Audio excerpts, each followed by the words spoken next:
Buen día.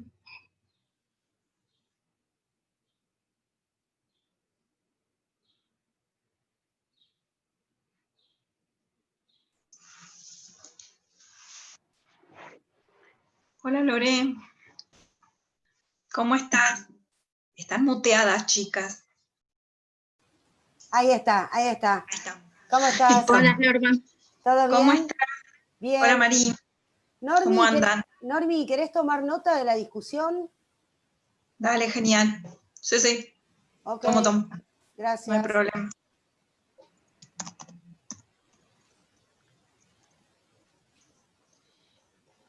Loreno, ¿nos vamos a ir a salas o vamos a discutir todo en la misma sala? Yo no sé, vamos a ver cuánta gente tenemos. No sé me da la impresión. no sé si va a dar para salas. Sí, Porque además, ¿sabés qué estoy pensando? Que por ahí va a haber gente que se va a conectar a las 10, pero tiene una reunión a las 11 y se va a ir. Entonces, no sé si se van a quedar todos hasta última hora. Y por ahí nos repartimos, no sé, 10 por sala y después resulta que en una terminan quedando 2 personas. Sí, eso es cierto, porque cuando van saliendo... Claro, sí. en todo caso arrancamos y si vemos que nos estacionamos mucho en un tema, como que los invito a pasar de tema para no quedarnos en una sola discusión y lo vamos manejando. Dale. ¿Te parece, Normi? Sí, dale. Al final, ¿cómo quedamos? ¿Quedamos autonomía, evaluación e internalización Sí, como estaba antiguamente? Yo para Nos confundimos, mirá, te cuento lo que pasó. Me llamaron de la fundación para armar el form. La placa, y me preguntaban, y yo justo no estaba en casa y no tenía la nota que habíamos tomado. Y entonces en un momento les dije que no les podía contar. Bueno, ¿es así? Me preguntaron. Y le dije, mira, creo que sí, no estoy segura. Y bueno, después lo fuimos corrigiendo. A ver, somos más o menos el mismo círculo. Por suerte somos como que nos conocemos bastante todos. Sí. Entonces no hay mucha sorpresa. No hay tanto problema con el cambio. Se tolera bien el error, digamos, por suerte. No, sí. El tema era, ¿viste? Porque si había alguno que realmente le interesaba el tema y no podía estar a la mañana, bueno, era solo por eso. Sí, claro. Si lo vamos a hacer en una sola sala, dependiendo cuántos somos, no tiene diferencia. A mí me parece que por la cantidad de gente anotada que hay, te digo, me parece que nos quedamos acá y los vamos invitando a cambiar de tema si se estacionan mucho en uno. Dale, genial. Sí, yo ahí tenía abierto el documento. Por ahí hay temas, viste, qué sé yo, por ejemplo, internacionalización. Si no sos un tipo que trabaja en el tema, no sé si... estamos medio... No digo, con evaluación pasa lo mismo, lo que pasa es que me parece que tenemos más gente que trabaja evaluación, entonces por ahí... Sí, en realidad, viste, mucho se concentra en autonomía y en evaluación. Y finalmente la autonomía es como que es transversal, entonces... Sí. Buen día. Hola Estela, ¿cómo andás? ¿Cómo estás? Buenos días.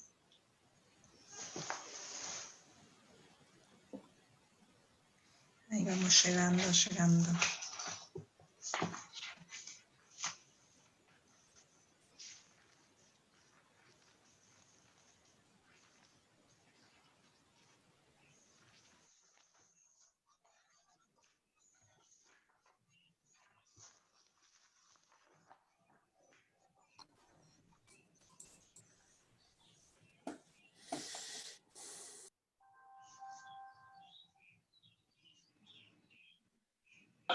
Se registra 347. Todo esto, toda esta área, estas dos líneas, es excedente que fue generado, que fue a parar a manos de los empresarios. Ahí va. Ahí yo los voy silenciando porque por ahí no... Sí, van ingresando y se va complicando. Yo siempre apelo a que cada uno apague su micrófono, pero a veces no te das cuenta que lo tenés abierto. Sí, sí. O a veces que empezás hablando y nadie te escucha porque está todo muteado ni cuenta. A mí me pasa mucho eso, me olvido que estoy muteada. Sí, sí, sí.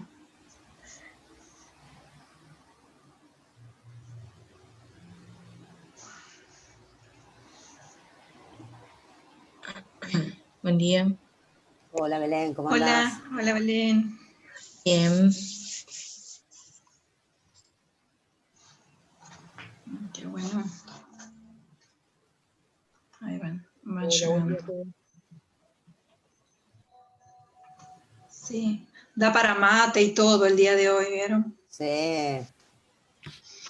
Qué feo que está. Horrible, llovió mal. Ay, hola Dani, te pudiste comunicar, te pudiste conectar, ¿cómo estás?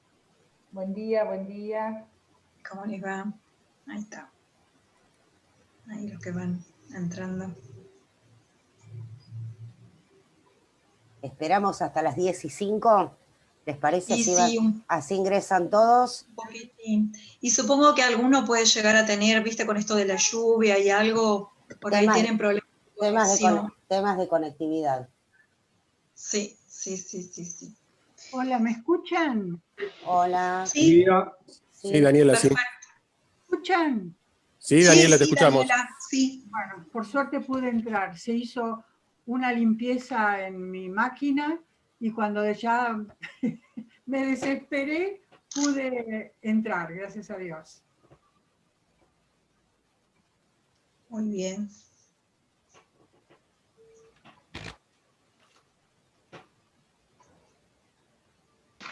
Vamos a esperar hasta las 10:05 para que vayan ingresando, otras personas, si les parece bien. Perfecto. Aparte de Lomas, UBA, UTN y UNSO, ¿hay de otra universidad? Como para ir conociendo, no sé. A ver. No, me parece que... Sí, acá de la UNAF. ¿Qué tal? Buenos días. Hola, UNAF, bien. Ahí entró alguien de Lanús también. Ah, bien.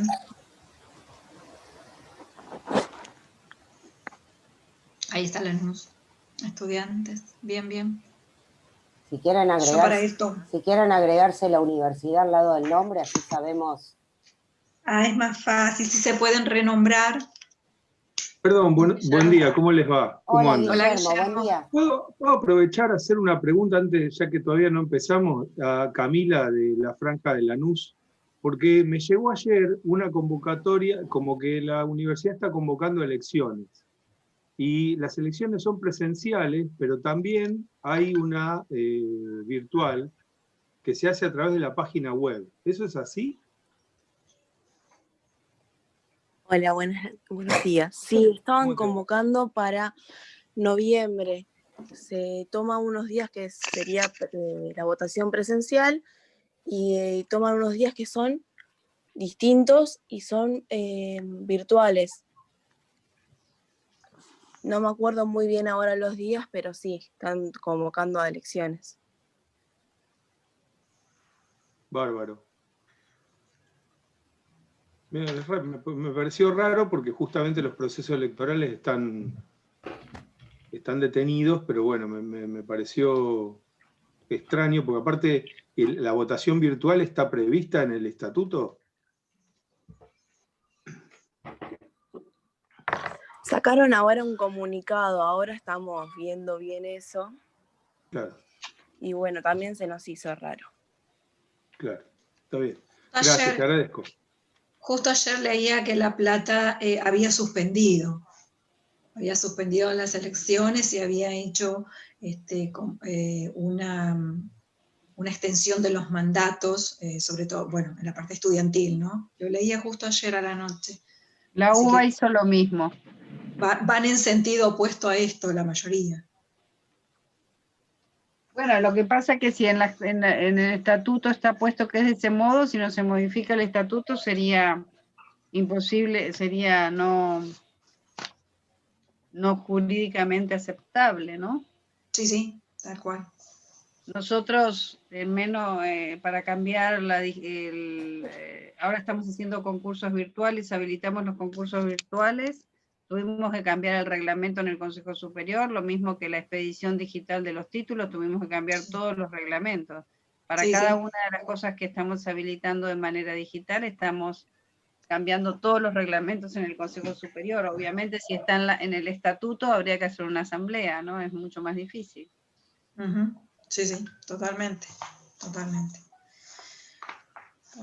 Bueno, no si les parece bien, vamos iniciando. Yo los voy a mutear por una cuestión de organización. Si les parece bien, van pidiendo la palabra en el chat y les voy abriendo el micrófono en la medida en que haya terminado el anterior. Tenemos 2 horas para discutir 3 temas, entonces por ahí me parece que lo más práctico sería hacer intervenciones cortas de 5 o 6 minutos y en todo caso vuelvan a pedir la palabra si quieren exponer respecto de decir algo que no hayan dicho o agregar sobre un tema del cual no hayan hablado. Bueno, le quiero dar especialmente la bienvenida a Daniel Gali, que es el rector de la Universidad de Ezeiza, que no pudo estar presente en el panel de inicio porque, bueno, tuvo una cirugía. ¿Cómo estás, Daniel? Supongo que un poco más recuperado. No sé si podés hablar. Sí. Los otros días participé. Bueno, hola a todos, grandes amigos veo por ahí. Así que les mando un abrazo grande. Estuvo Florencia y los estuve escuchando. No podía hablar, tenía un reposo de voz por una operación en las cuerdas vocales. Así que, por suerte, puedo hablar 5 o 6 minutos corridos y después me transformo en poroto cubero. Pero, así que voy a usar solo esos minutos cuando me toque hablar. Gracias por preguntar y les mando un abrazo muy grande a todos. Guille, te quiero mucho, por ahí te veo. Yo también, Dani, un abrazo enorme. Bueno. Lore, antes de empezar, en algún momento lo habíamos pensado para trabajar en salas, pero en función de la cantidad que somos y previendo que tal vez alguno de ustedes no pueda quedarse a las 2 horas y tenga que salir, y si nos vamos a sala después, en unas salas quedan más, otras menos. Entonces, no, como nos pareció de que trabajemos todos en la misma sala, que unifiquemos los temas, que para esta mañana, por si acaso los leo. Escuchamos, Norma, te pediría lo siguiente. A mí me parece que ya que puede estar el rector de la Universidad Provincial de Ezeiza, que no pudo exponer la vez anterior, si les parece bien, yo le daría la palabra a Daniel Gali primero, para que use sus 5 minutos para que exponga, y después vemos cómo nos organizamos, si te parece bien. Sí, ok. En una de esas es mejor, Katy, porque logramos que si entran más participantes, después miramos la conveniencia. Sí, dale. No, un poco la idea era justamente, de acuerdo a la cantidad de gente, es que podamos participar todos de los 3 primeros temas y podamos participar todos los 3 segundos temas que están a la noche.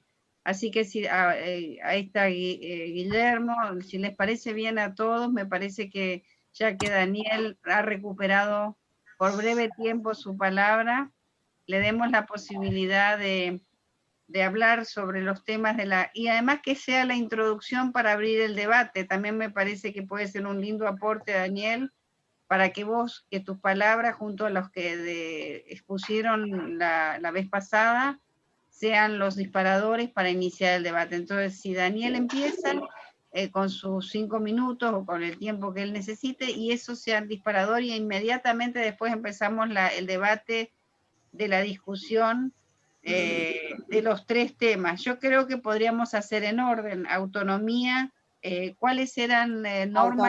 Autonomía, internacionalización y evaluación.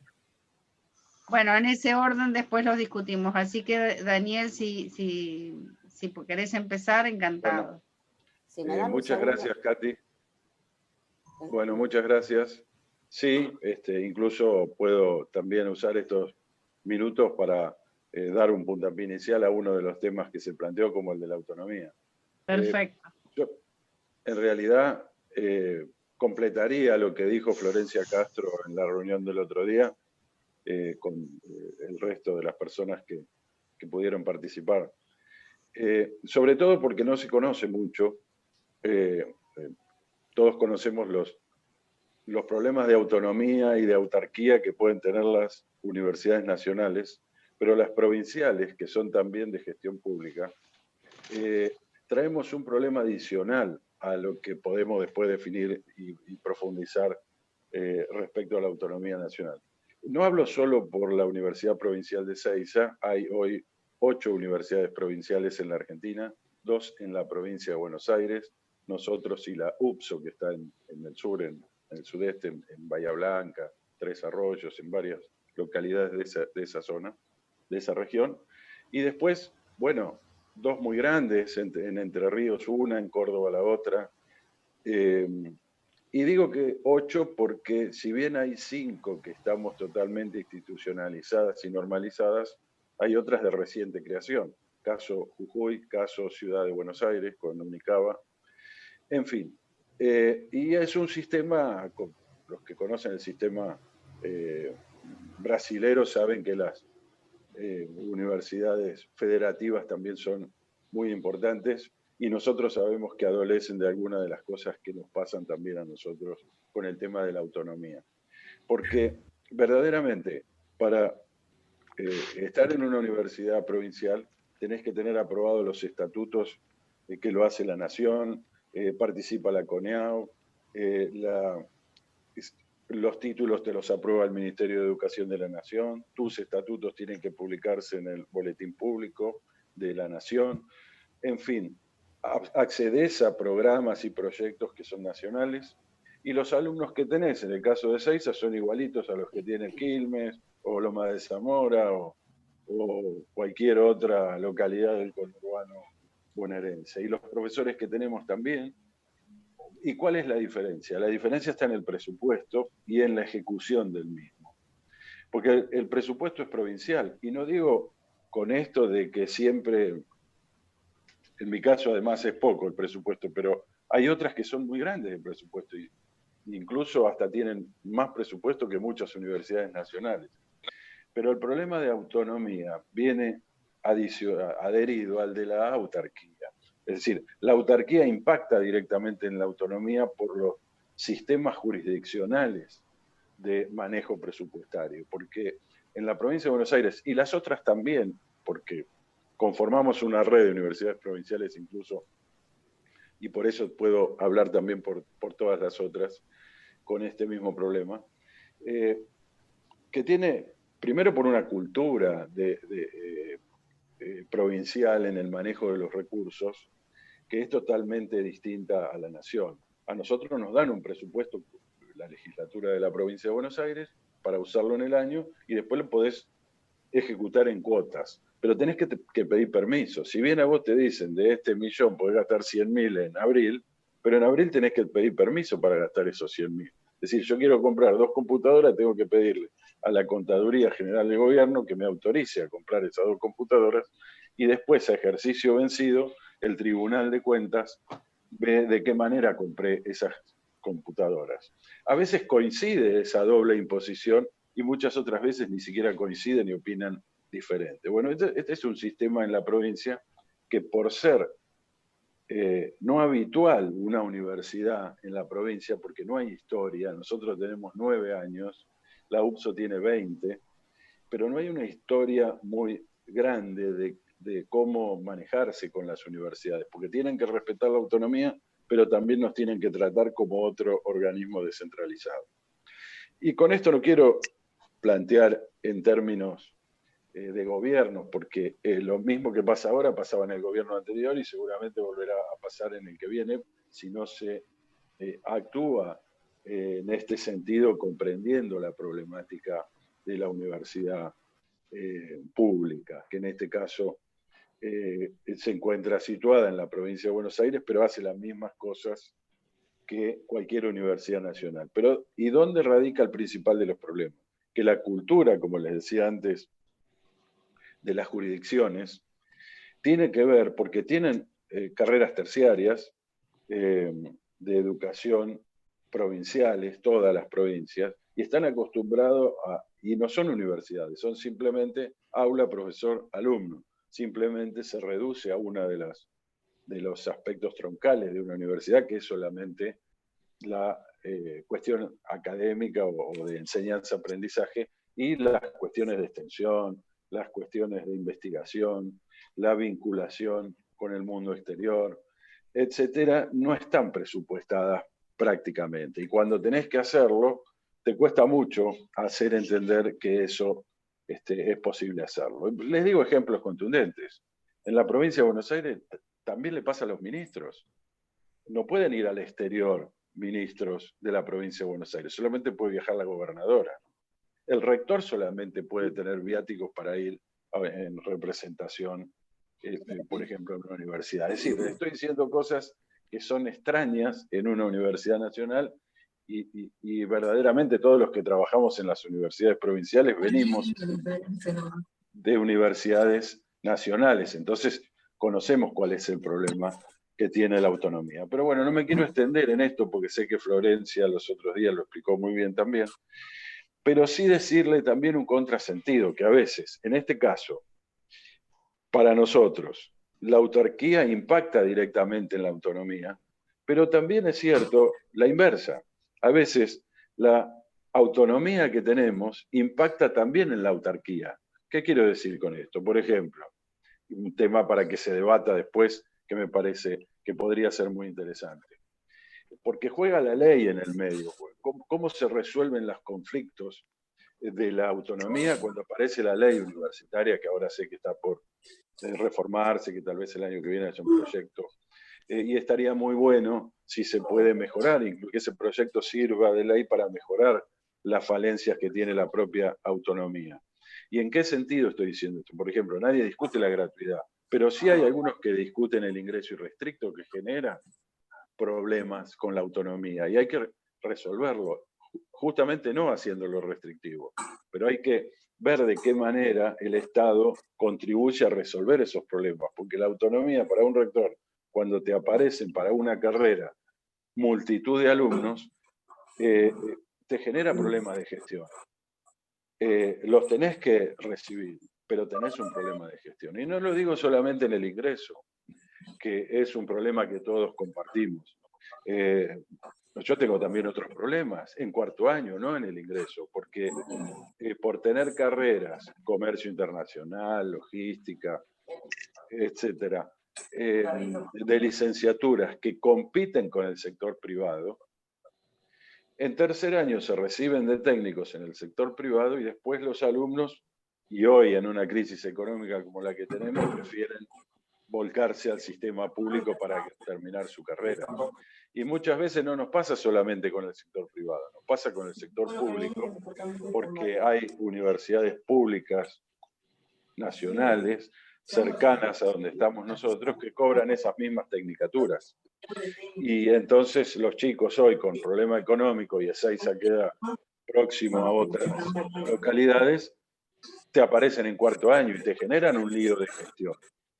Entonces ahí es donde yo digo que cambia la cosa. La autonomía afecta a la autarquía, porque no tengo inciso 1 para más profesores y tampoco tengo espacio para más aulas. Bueno, lo que en primera persona les quería contar un tema de la autonomía y la autarquía que vivimos desde el punto de vista provincial, pero que puede ser compatible con un análisis más nacional.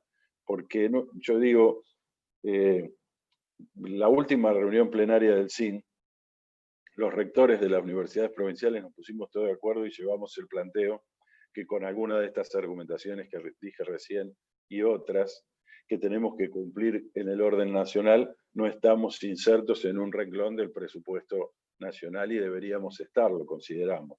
No para pagar gasto de funcionamiento ni para pagar docentes, carga docente, pero sí para tener una actividad de investigación y de extensión que se pueda igualar o que pueda igualar esas desigualdades que tenemos en los territorios. No fue aceptado con el plenario del CIN, si bien se había acordado previamente, la mayoría de los rectores está de acuerdo con esto, pero bueno, después cuando, como siempre ocurre, se avisa que es la misma torta que hay que repartir entre más, empieza a generarse conflictos. Pero no importa, lo importante es que se construyó un debate sobre este tema y que la única cosa que desiguala a la Universidad Nacional con la Universidad Provincial es nada más que quien asigna el presupuesto. Y eso, bueno, no solo que está entendido en la ley que está vigente actualmente, en el cuerpo del CIN, donde tenemos la posibilidad de participar con derecho pleno, y en las comisiones y en todos los programas, y etcétera, sí creemos que hay todavía alguna cuestión que resolver y justamente está en este tema de la autonomía que ustedes pusieron en el debate de hoy. Así que a lo mejor sirve esto que dije para, como disparador para que los demás opinen. Quedan los otros 2 puntos de cooperación internacional o de internacionalización de la educación, como para seguir hablando. A lo mejor después que los demás hablen digo alguna cosa. Está también Macarena por la UPE, que se ocupa de esto y ahí la estoy viendo. Y bueno, gracias por dejarme hablar y por decir esto que el otro día no pude decirlo. Bueno, muy bien. Le voy a dar la palabra a Katy, que acá me la está pidiendo, y después queda abierta la lista de oradores. Vayan anotándose en el chat, así les voy dando la palabra.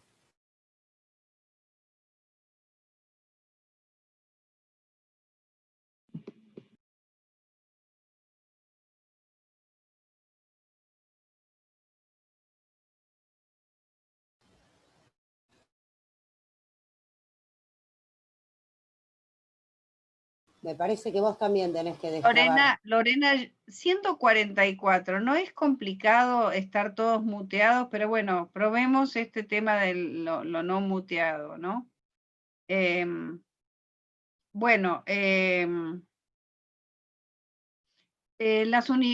Con respecto al tema de la autonomía que fue desarrollado por el rector de la Universidad Provincial de Celsa, me parece que, si no entiendo bien, las universidades tienen autonomía y autarquía por la Constitución Nacional y no las diferencias si son nacionales o provinciales. Y están incluidas por primera vez en la regulación y están incluidas en la Ley de Educación Superior y tienen, como efectivamente Daniel estuvo señalando, las mismas atribuciones y las mismas responsabilidades.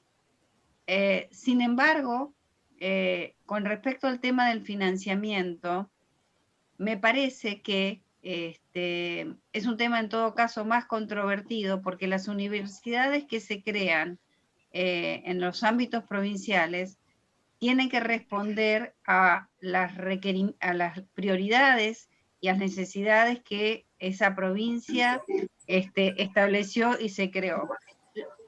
Porque si no puede suceder lo que pasó con la Universidad Pedagógica Nacional, que se crea para el ámbito de la provincia de Buenos Aires con una lógica atada a las necesidades de formación de la provincia de Buenos Aires. Luego, por presiones de orden político, pasa a ser una universidad en el ámbito nacional que se crea en La Plata, pero aparece en Buenos Aires y que es una universidad que en todo caso queda un poco rara en lo que es el esquema de la división actual entre universidades e institutos universitarios, porque se dedica a un tema, pero se llama universidad. Bueno, hay un montón de discusiones, digamos.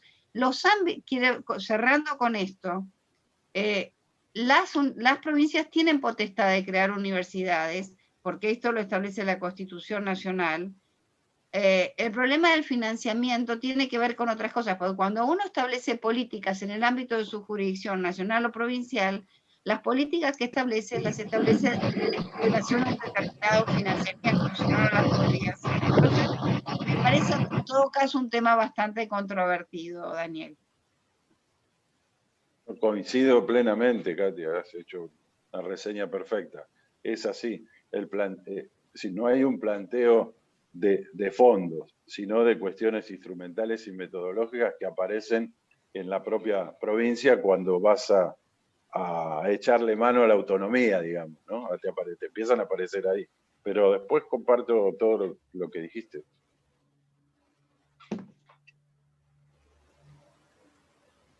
Pero en todo caso, Daniel, el reclamo es hacia el interior de la provincia, ¿no es cierto? Sí, sí. No, hay un doble reclamo. El reclamo es hacia el interior de la provincia que culturalmente se interprete una universidad provincial de manera distinta a como se viene haciendo, por un lado. Pero por otro lado hay un reclamo a la nación en cuanto a que como el producto que generan las universidades provinciales terminan definitivamente siendo nacionales, ya sean sus graduados o su producto de investigación o el resto de los productos que genera la universidad provincial, debería la nación también hacerse cargo, no solamente terminar en aprobar la universidad provincial y desligarse, y que todo lo demás, lo que tiene que ver con los fondos, corran por el lado de la provincia, sino que yo creo que también todos los rectores de las provinciales y varios nacionales también entendemos que debería haber un renglón en el presupuesto nacional mínimo, por supuesto. Nosotros estábamos pidiendo mucho menos que medio punto del presupuesto para el conjunto de todas las universidades provinciales para poder afrontar cierta problemática de mejora continua y de investigación que tiene que ver con el producto que sale de la universidad provincial, que no es nada distinto al de la Universidad Nacional. Por eso digo que es doble, un lado hacia adentro de lo cultural en lo provincial y hacia afuera en lo presupuestario en lo nacional. Yo personalmente no lo tengo muy claro. En principio, digamos, lo mismo pasaría con el sistema educativo terciario no universitario o el sistema primario o medio, que está financiado por la provincia. Los egresados de esos niveles también nutren el conjunto de la nación. Yo creo que a veces el tema del presupuesto tiene que ver con las prioridades que se establecen en materia de política en cada jurisdicción, y que si la universidad es provincial, el presupuesto debería ser otorgado por las provincias. No, es otorgado por las provincias. Es otorgado por las provincias. Pero no entiendo el reclamo al presupuesto nacional, pero bueno, esto es una discusión que me parece que no es para extenderla, es una discusión menor en el ámbito de esta discusión. No. De todas maneras, para cerrar nomás, no es un reclamo ni a los gastos de funcionamiento ni al inciso 1 de gasto de personal. Estamos hablando de otro tipo de mejora, digamos, institucional.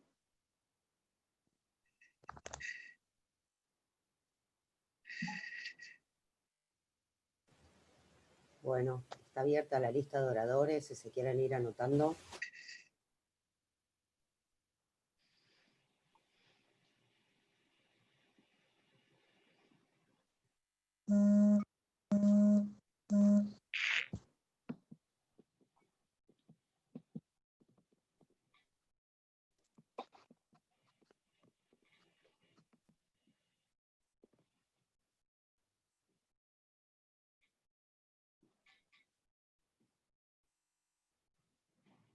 Norma me pide la palabra. Perdón, pero tengo que silenciar porque si no, mientras que están hablando se hace un ruido tremendo probé, Katy, con no silenciar, pero... Porque también en el chat está, déjame abierta porque yo te sigo el chat, así te puedo ayudar con las cosas que hay en el chat. Perfecto, bárbaro. También con respecto a este tema, quiero traer el tema que plantea Mónica Marquina, en el sentido de que este tipo de dificultades terminan generando que las universidades provinciales luego quieran ser nacionales, supongo porque ya muchas veces se crean sin luego asegurarles un adecuado financiamiento.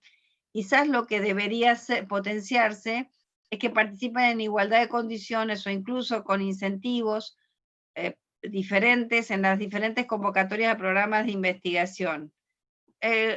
Parecido a lo que pasa con las universidades privadas de alguna manera, que participan de convocatorias a la investigación, y en todo caso lo que entiendo que Mónica quiere señalar es que haya un incentivo especial para las universidades provinciales por ser universidades públicas. Bien. Norma, Tauro, tenés la palabra. Sí, ¿qué tal? ¿Cómo están? Mucho gusto a todos. No, en relación al punto que plantea el profesor Gali, sí, bueno, es obvio la necesidad de mayor financiamiento, pero acuerdo, porque en realidad en la Constitución está hablando de que el gobierno aporta a las universidades nacionales, ¿sí? Autarquía, tiene que asegurar la autarquía y la autonomía de las universidades nacionales. Y yo creo que en realidad debería fortalecerse el reclamo a la provincia, no solo de, bueno, el aumento de presupuesto y todo por la responsabilidad que ha asumido en la creación de una universidad provincial, sino también porque esta insistencia en el reconocimiento del valor que tiene una universidad provincial, que en realidad es responder a las necesidades regionales y de alguna manera incorporar a los habitantes de esa zona, porque lo que hace una universidad local es que impide la migración de sus mismos habitantes y responde a las necesidades que tienen ahí, es que este estar permanentemente el reclamo hacia la misma provincia, porque como dice el profesor, no hay historia, no hay una historia muy larga de universidades provinciales, y realmente la provincia tiene que tomar conciencia de la trascendencia que tiene de tener una universidad provincial y todas las necesidades que tiene para respaldar su autonomía. Como él bien dijo, en este caso la autonomía está implicando dificultades en la autarquía, al revés de como siempre se dice, ¿no?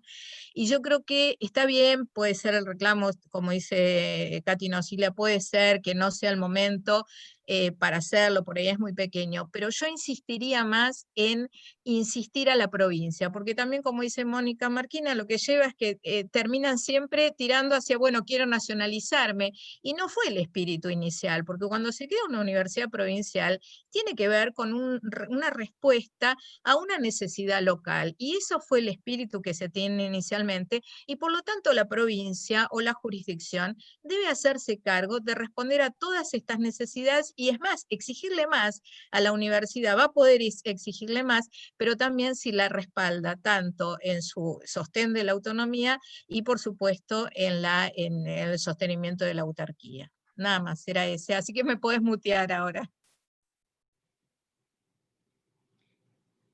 Yo quiero pedir la palabra en el sentido que acá se plantea la primer tensión, que plantea el primer punto, que es cuáles son la autonomía universitaria en riesgo, cuáles son las tensiones y amenazas. Tanto por las exposiciones de los panelistas del eje general como los de la metropolitana, en todo caso, la primer tensión o amenaza a la autonomía universitaria parecería ser el tema del financiamiento. Es decir, que una condición muy importante para el ejercicio de la autonomía universitaria, en principio, es tener un adecuado financiamiento para el cumplimiento de las funciones que se le exige en sus estatutos. Y entonces, en una situación de tensión, se plantea como el primer problema el adecuado financiamiento. En segundo término, quiero rescatar también otro tema que se señaló, es que los peligros que están en derivar la distribución del financiamiento de la esfera legislativa, porque es el instrumento básico para la fijación de las políticas universitarias, concertadas en el Consejo Interuniversitario Nacional para el caso de las públicas, y a la vez con una negociación y una mirada que mira la representación y los intereses de las provincias al pasar por, y de los diferentes partidos políticos representados en términos de cuál es el modelo de universidad. Otro problema y otra amenaza es que cada vez más fondos del presupuesto se destinen a una distribución secundaria por parte del ministerio, ¿sí? En donde las prioridades, la forma de distribución, en todo caso, no tiene el mismo grado de legitimidad del debate como es en un parlamento que es mucho más plural y mucho más representativo del conjunto. Esta sería para mí, quiero destacar como dos temas que hacen a la atención de la autonomía. Primero es el tema del financiamiento, y doblemente esto amenazado por el hecho de que en vez de que este tema que es central para el ejercicio de la autonomía cada vez más sea discutido en otro ámbito y no en el Parlamento. Es verdad, es así. Bueno, no tengo pedidos de palabra.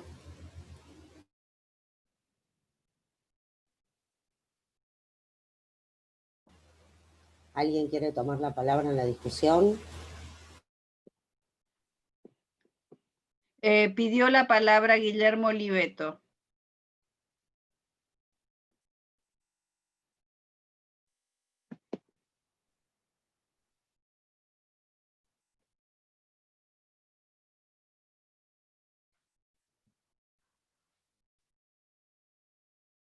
Lorena, en vez de mutear vos, ¿por qué no abrís? Ahí está, ahí me desmuteé. Lorena, yo lo que pienso es que hay que desmutear a todo el mundo y nosotros nos muteamos solos, porque si no se tarda un poco en la discusión, ¿sí? ¿Por qué no nos desmuteas a todos y nosotros nos muteamos? Ya están todos desmuteados, Katy. Sí, bueno, ahora de alguna manera el compromiso de cada uno de cuando termina de usar la palabra, mutearse y mantener muteado mientras no habla para que no haya acople ni nada por el estilo, ni ruidos. Bueno, comentario de un tecnológico, perdón. Gracias, Guillermo. Está bien. Bueno, nada, simplemente yo lo que quería era, corriéndonos un cachito del tema que es muy interesante de las universidades provinciales, y atendiendo un poco a lo último que se planteó, esto de cómo es la distribución presupuestaria. Yo había planteado en la reunión del otro día una cuestión que a mí me gustaría que, me parece que está bueno debatir, que es qué significa el presupuesto universitario en términos de, ok, se distribuye en el Congreso, se asigna una cantidad a cada universidad a partir de un planteo del propio Consejo Interuniversitario Nacional, pero que en algunos casos viene la famosa planilla B, que eso es algo que no debería existir. Pero además de eso, viene la discrecionalidad de la SPU. Entonces, a mí me gustaría, digamos, plantear como disparador también para el debate esa cuestión que ha venido creciendo, sobre todo en los 12 años del kirchnerismo, respecto de un aumento del presupuesto de la propia Secretaría, con un manejo discrecional a través de contratos programa o instrumentos que estaban destinados a universidades amigas, y que eso obviamente corría de eje la cuestión de la autarquía, porque había rectores haciendo fila para ver si podían colar algún proyecto, cuando en realidad, que no está mal que haya proyectos específicos, pero no mirados desde el punto de vista de alterar la lógica del financiamiento universitario. Eso yo me gustaría, creo que sería bueno hacer un planteo en ese sentido, ¿no?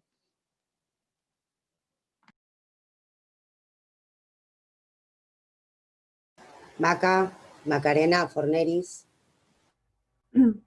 Sí, bueno, como para poder avanzar en los temas de hoy, que son evaluación e internacionalización, me parece que ahí es importante también como bloque y como espacio que empecemos a hablar de universidades públicas. Creo que es un poco el planteo que expresó Daniel, que después acompañó Norma. Digo, cuando hacemos la clasificación del tipo de instituciones, somos nacionales o provinciales, siempre se termina embarrando un poco la cancha, sobre todo cuando el diálogo tiene que darse en términos de la Secretaría de Políticas Universitarias o también en el Congreso con determinadas temáticas, como puede ser ahora la reforma de la Ley de Educación Superior.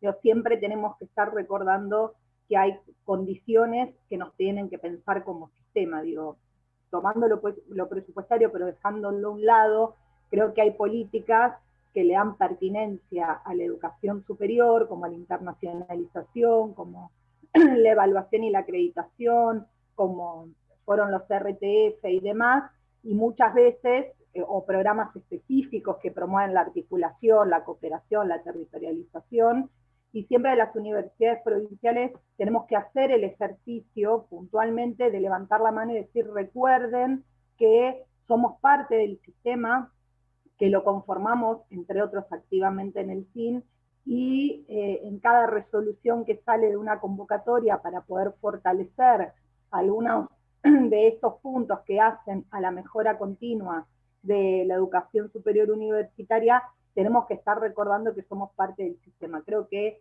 en este espacio como bloque es importante que empecemos a hablar de universidades públicas y ya no tener que decir universidades nacionales y provinciales. Digo, en la ley estamos participando activamente en representación de todas las universidades provinciales, junto con Daniela en la comisión, y estamos tratando de hacer este ejercicio, de que la ley se lea en términos de una mejora o de una discusión donde las universidades públicas nos conformamos dentro de un sistema propio y no tenemos que estar peleando todo el tiempo. Digo, nos pasa con las resoluciones. Cuando hay una convocatoria específica, lo primero que tenemos que leer es a quién está destinada y alertar que las universidades provinciales estamos quedando por fuera, siendo parte del sistema y teniendo dentro de nuestras definiciones como proyecto de formación, por ejemplo, la internacionalización, que más allá de las dificultades que tienen, programas específicos que impulsan la internacionalización ayudarían muchísimo a las universidades provinciales a generar oportunidades a docentes, investigadores y estudiantes de poder participar presencial o virtualmente de movilidades, o en términos de la acreditación o la proyección de la oferta académica. Cuando uno dice, bueno, tengo en nuestro caso una tecnicatura en software, no proyecto licenciaturas o ingenierías porque no hay condiciones que a veces podamos tener, y me parecía como importante, un poco recuperando, quedó atrás, pero sí acoplando los temas que hacen, por lo menos a este bloque de discusión, que sí hagamos el ejercicio abrazando a la universidad provincial, de hablar de universidades públicas, porque, digo, nos está pasando, quitando lo presupuestario, cuando hablamos de las discusiones que están en términos de la Ley de Educación Superior. Siempre se puja por universidades nacionales, y si aparece esa palabra, automáticamente quedamos las provinciales por fuera de lo que sería esa norma que se va a discutir con una propuesta específicamente del CIN, apuntando al Poder Legislativo. Gracias, Macarena. Mónica Marquina.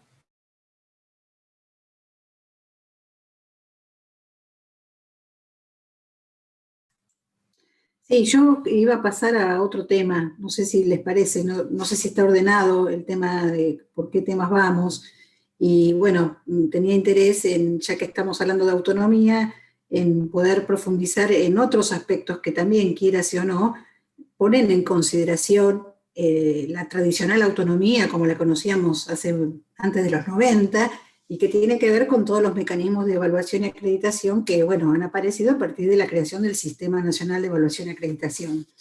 Creo que ya forma parte de nuestras vidas, ya estamos todos acostumbrados, hemos creado una cultura alrededor de esto, pero bueno, quizás venga bien en este espacio hacer un balance un poco de qué es lo que pasó, y si pensamos en la universidad del futuro, pensar qué queremos respecto de esto, ¿no? Que en ningún caso está volver a lo anterior, ni anular todo, porque creo que de la experiencia hay mucho que se ha rescatado, que se puede rescatar, pero que creo que estamos en un punto en que tenemos que empezar a proponer otras cuestiones en relación a este tema. Yo creo que toda esta experiencia, por más que el tema de la CONEAU y el sistema de evaluación al principio en los 90 creó muchas resistencias, creo que fue el tema que mayores resistencias creó respecto justamente a esta idea de avasallar la autonomía.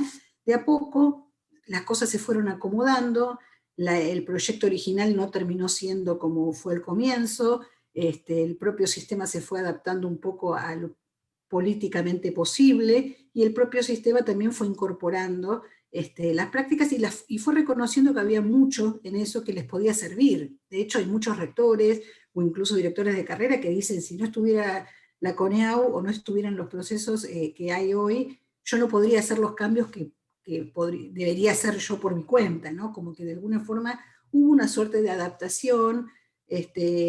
También nos posicionó internacionalmente, tener un sistema de acreditación en algunas carreras, bueno, y de alguna forma también eso sirvió.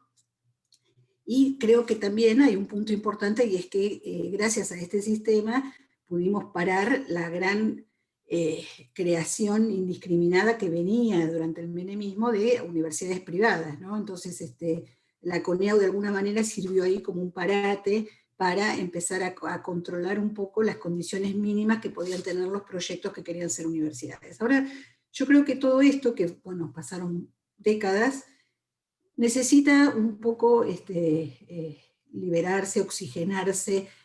Todos hemos aprendido, incluso muchos hemos aprendido a cómo hacer para, ¿sí? Algunos autores hablan de las conductas adaptativas, y quizás pensando en la mejora continua, la innovación, creo que de aquí tienen que salir algunas ideas pensando en cuál es el paso que sigue respecto a los procesos de evaluación y acreditación, ¿sí? Porque si no, vamos a seguir pensando cuántas veces una universidad va a pasar por una evaluación institucional haciendo exactamente lo mismo. 3, 4, 10, 15. ¿En qué medida eso, además de cumplir con una ley, ya empieza a servir para la gestión continua, la mejora continua interna, que esos procesos además formen parte de la gestión cotidiana de las universidades? Digo, ustedes no sé si pasan por estos procesos, pero en muchos casos yo conozco instituciones que cuando hay que acreditar dejan todo de lado, incluso físicamente, arman un espacio, se ponen a preparar, dejan la gestión de todos los días para concentrarse en eso, ¿no? Cuando en realidad deberían ser procesos que estén todos totalmente imbricados y unos potenciándose con los otros. Así que yo creo que en ese caso, ustedes saben, bueno, la CONEAU tiene muchas funciones. En lo que es evaluación institucional, yo creo que, por lo menos de la experiencia, y bueno, y estando también ahora en el directorio de la CONEAU, creo que una universidad que ya pasa por 3 evaluaciones institucionales tiene que pasar otra cosa, ¿sí? Tiene que... los procesos tienden a cristalizar, a homogeneizar. Entonces, quizás haya que pensar en procesos en donde ya en evaluación institucional la CONEAU o la agencia que sea, ¿no? Creo que tiene que ser la CONEAU, pero bueno, esto se puede pensar, empezar a evaluar los procesos internos que cada institución tiene para gestionar su propia calidad, por ejemplo, ¿no? Y no seguir con una lista, ¿sí?, de ítem, a ver qué se cumple y qué no se cumple, si hay esto o no hay esto. Eso a la vez puede servir para su plan estratégico, o sea, mirar el plan estratégico de la universidad, mirar cómo fue la autoevaluación anterior y ver qué quiere hacer y cómo lo está haciendo, gestionando permanentemente, o sea, evaluando la marcha de los propios planes institucionales, puede ser una forma. Digo, puede haber otras, lo que sí habría que empezar a pensar en saltos cualitativos. Lo mismo para lo que es la evaluación del artículo 43. Ayer yo estuve visitando la reunión del bonaerense, y justamente el vicerrector de la Universidad del Sur hablaba sobre cómo las carreras del artículo 43, que bueno, realmente estos procesos pusieron en orden muchas cosas, y bueno, hay acuerdos en que son parámetros mínimos, pero después de tantos años están tendiendo a homogeneizar cada vez más las carreras, haciéndolas cada vez más parecidas. Entonces, bueno, no estamos en momento en empezar a pensar otras formas, o quizás un poco de adaptarlas, o dar lugar a que estos procesos quizás se reduzcan un poco y den mucho más lugar a la innovación de cada institución, pensando un poco en que, bueno, si bien hay una base para formar en determinadas profesiones, cada universidad tiene su impronta, tiene su historia, tiene sus perfiles. Entonces, bueno, creo que por ese lado también uno podría empezar a sugerir, ¿no?, la necesidad de desacartonar un poco todo esto que ordenó, que sirvió, pero que quizás ahora haga falta otra cosa, ¿no? Y con posgrado ni hablar. Digo, en el caso de posgrado, hoy es realmente un trámite burocrático pasar una carrera de posgrado, ¿sí? Llenar un formulario, cumplir con algunas cosas, en general se sabe qué hay que poner y qué no hay que poner. Entonces una carrera de posgrado que en una de esas ingresa, cada 6 años tiene, o cada el periodo que esté establecido, tiene que pasar por lo mismo, cargar la misma información. Digo, hay muchos, los sistemas de información tampoco están unidos, todo lo que es el SIU de la Secretaría de Políticas Universitarias no está articulado con la información de la CONEAU. O sea, quizás buscar formas que a las universidades se le alivien el trabajo y que realmente la evaluación y la acreditación sirva para que ellos mejoren cada institución en función de sus propios procesos. O sea que creo que ahí hay mucho para hacer, creo que la experiencia que transitamos en evaluación y acreditación es enorme, es muy rica, es más, nos posiciona frente a la región. Digo, en esto hemos realmente desarrollado una experiencia que muchos la miran e incluso la replican, pero creo que en este momento tenemos que empezar a pensar en otras cuestiones, y particularmente creo que solo esto puede hacerse si la propia CONEAU se oxigena, ¿sí? Si la propia CONEAU renueva autoridades que no cambian de hace más de 10 años, y esto implica también que en las regulaciones haya, como tiene que haber en toda institución democrática, establecidos recambios, ¿sí? Oxigenación, que las autoridades puedan en una de esas repetir una vez y luego pasar a renovarse. Bueno, también tiene que ver un poco con el propio funcionamiento interno que hace que, bueno, ya que todo funciona, más o menos se van haciendo ajustes, pero en detalle. Esto no quiere decir que haya cosas que sí se han logrado. Yo rescato que se haya incorporado, vamos a ver en qué termina, la participación de estudiantes dentro de los comités evaluadores. Esta sí fue una innovación y que, bueno, lo hemos logrado hace poquito tiempo. Ahora hay que ver si en el Consejo de Universidades esto se reglamenta debidamente y no se los deja en un lugar relegado. Creo que esto hay que decirlo también, ¿no? Hay que pedir que la voz de los estudiantes, por lo menos es mi opinión, pueda ser escuchada en igualdad de condiciones, porque qué mejor que los estudiantes para decir acerca de la calidad de formación, o por lo menos la experiencia de formación que ellos reciben. Y otra de las cosas que sí también quiero rescatar, que se ha incorporado, es en una dimensión de la evaluación institucional, la mirada sobre las previsiones que tienen las instituciones acerca de anticipar problemas de violencia de género en las instituciones. Esto también se ha incorporado. Pero digo, son cosas puntuales, ¿sí?, que es lo que se puede hacer, pero creo que de fondo esta experiencia merece un cambio profundo, un salto cualitativo, y que nosotros en estos espacios deberíamos proponer y potenciar para, bueno, por lo menos que quienes tienen en sus manos los cambios, que no es la CONEAU, que son los ámbitos legislativos, o el propio Consejo de Universidades, o el CIN o el CRUP, puedan escuchar estas ideas. Nada más, eso quería decir. Gracias. Gracias, Mónica. Lucas, Luchilo. Bueno, buen día. Voy a seguir un poquito con el tema que introdujo Mónica, coincidiendo en general con muchas de sus observaciones, pero con un énfasis un poco más crítico sobre la CONEAU. No estoy seguro de que, por lo menos en los últimos 15 años, haya sido un factor de mejora del sistema universitario. 2 o 3 puntos que ella señaló y que quisiera enfatizar. Un problema importante ha sido la expansión de las carreras del artículo 43. La idea original era que las carreras de interés público eran un conjunto limitado de de carreras que afectaban la vida o la seguridad de las personas, y eso se fue ampliando hasta uno considere en principio que no hay carrera universitaria que no sea de interés público. Esto introdujo enormes distorsiones y además problemas de gestión técnico-administrativo y de burocratización de los procesos de acreditación. Y creo que me parece excesivo, y coincido con Mónica que toda esta lógica desalienta los procesos de innovación. Esto está sin duda relacionado con la modalidad de acreditación que se adoptó para de algún modo legitimar la acción de la CONIAU en la segunda mitad de los 90. Lo que es bastante obvio es que un buen proceso de acreditación debería incluir alguna consideración sobre los resultados de las carreras. Eso en general está ausente en las acreditaciones. Lo que se acreditan son más bien procesos esquematizados en estándares. Entonces se juntan todas las autoridades de una carrera y dice, vamos a tener tantas horas de clase y tales materias, fenómeno. Entonces, de algún modo consolidan un tipo ideal de carrera de medicina y comparan todo el resto de las carreras con respecto a ese tipo ideal.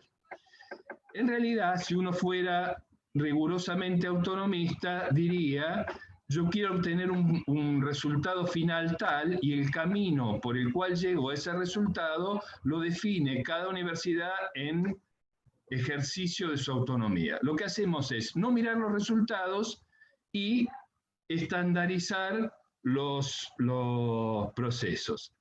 Este modelo tiene la ventaja de que no es particularmente conflictivo. Si uno no mira los resultados, es más fácil ponerse de acuerdo sobre los procesos. No sabemos si los graduados que producimos son buenos, muy buenos, consiguen trabajo, no consiguen trabajo, tienen desarrollos de investigación interesantes, eso no lo sabemos. Sí sabemos que todas las carreras acreditadas cumplen con ciertos requisitos formales de duración de la carrera, de biblioteca, de lo que fuera. Entonces creo que este modelo de acreditación legitimó en su momento la CONIAU, después nos acostumbramos, lo aceptamos como natural, lo burocratizamos y lo expandimos hasta donde aguanta. ¿Eso es útil e interesante para las universidades o para un buen desarrollo de las universidades? No estoy seguro, tiendo a pensar que no. Entonces hay, como los dos primeros problemas que señalo, expansión de las carreras del artículo 43 y modalidad de acreditación crecientemente burocratizada. Otro problema que sugirió y con el cual coincido Mónica, que tiene que ver con la gobernanza de la institución. Ahí también por razones de legitimidad de la organización, se montó un sistema medio político, medio corporativo. Están representados las fuerzas políticas del Parlamento a través de delegados o representantes en el directorio y después cada uno de los sectores más o menos involucrados en el sistema. Esa modalidad es buena y durante un tiempo funcionó razonablemente bien. Yo creo que hace unos cuantos años que no funciona bien y que probablemente el esquema de gobernanza merecería ser revisado. Con el posgrado coincido con lo de Mónica, y también ahí me parece que hay una tendencia a cubrir una cantidad de ofertas de posgrado bajo el sistema de acreditación que en ningún caso es necesaria. Hay buena parte de otros países que no lo hacen y no por eso sus sistemas de formación son de posgrado son peores. En general, uno dice, bueno, fenómeno, acredito con más atención al sistema de formación de doctorado, entre otras cosas, porque voy a poner plata en becas, y el resto más o menos lo dejo librado a su propia lógica. Si no, terminamos haciendo un simulacro de evaluación para centenares o miles de carreras que Mónica describió bien, y algo similar con la evaluación institucional. Tampoco en la evaluación institucional miramos con detalle algunos parámetros cuantitativos básicos de las instituciones, y hacemos procesos muy largos, engorrosos, con dificultad de información, esta idea de que uno tiene que cargar de nuevo en un sistema propio de la CONEAU toda la información que ya cargó en otro lado, es realmente increíble. No sé si habrá cambiado en los últimos 3 o 4 años, hasta hace 4 años era más o menos así, y sigue siendo así. Entonces, yo lo que diría es que este modelo de acreditación, sin dejar de reconocer algunos impactos positivos, sobre todo en la primera década, requeriría una revisión bastante radical. Gracias, Lucas. Katy había pedido también la palabra. En realidad, esto remite también al tema de la autonomía y de la planificación, ¿verdad? Y la tensión entre autonomía y planificación. Porque sí, hay cierta contradicción, o en todo caso cierta tensión, de que las universidades son autónomas para crear las carreras que crean convenientes, e incluso con denominaciones de titulaciones originales, para no decirlo de otro modo, ex antes. Entonces, a veces la contradicción de la evaluación ex post radica en el hecho de que hay que ajustar esta decisión autónoma ex antes a estándares o criterios ex post. Habitualmente se producen tensiones en términos a esta contradicción o esta tensión entre que las universidades son autónomas para crear ex antes, pero tienen que someterse a determinados criterios ex post.